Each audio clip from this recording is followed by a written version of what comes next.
President Trump promises a complete victory over Islamic State in Syria by next week as world powers gather in Washington to talk counter-terror tactics. Also in the headlines today, Russia and the United States ramp up their ballistic missile testing following the suspension of that Cold War-era arms control treaty. And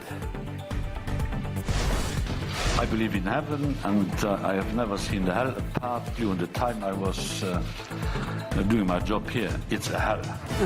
Patience seems to be wearing thin in Brussels as top EU officials tell their pro-Brexit counterparts in the UK that there's a special place waiting for them in hell.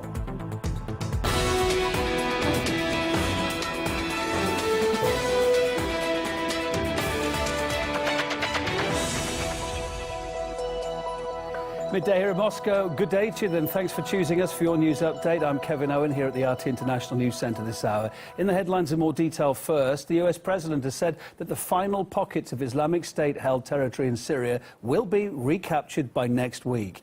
Donald Trump made the claim at a major counter-terrorism conference in Washington, D.C. earlier Thursday. It's just the latest, though, of course, in a series of bold statements about the fight against the terror group. It should be formally announced sometime, probably next week, that we will have 100% of the caliphate. But I want to wait for the official word. I don't want to say it too early. We're knocking the hell out of ISIS. We'll be coming out of Syria like very soon. We have just absolutely decimated ISIS. Just absolutely obliterated ISIS in Iraq. We have won against ISIS. We've beaten them, and we've beaten them badly. Now we've won. It's time to come back. Well, with the US looking to withdraw its troops from Syria, officials in Washington are now calling on their regional partners to work together to ensure stability in the Middle East and counter Iranian influence. Caleb Mopin's got more on that. Folks will remember that Mike Pompeo and Donald Trump have openly talked about the creation of an Arab NATO to coordinate their anti-terrorism efforts. Do you believe that you can still do a NATO-type alliance Absolutely. Against Iran? I'm convinced that we can.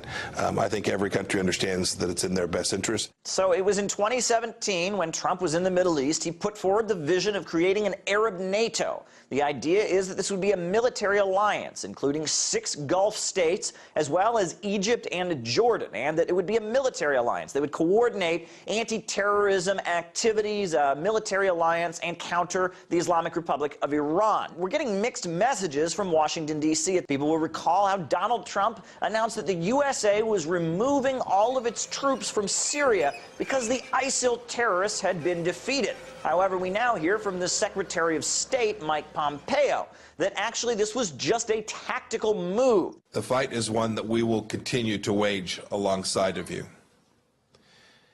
The drawdown of troops is essentially a tactical change. It is not a change in the mission. It does not change the structure, design, or authorities on which the campaign has been based. It simply represents a new stage in an old fight. While Syria's brutal 8-year conflict is gradually drawing to a close for many, the trauma is going to last a lifetime. And a new RT documentary out for you looks at the trauma suffered by these children, of course, who've grown up, spent all their early years, as best they know them, in a country controlled by extremist fighters, and tells their harrowing story, this documentary. That film's going to be released on Friday.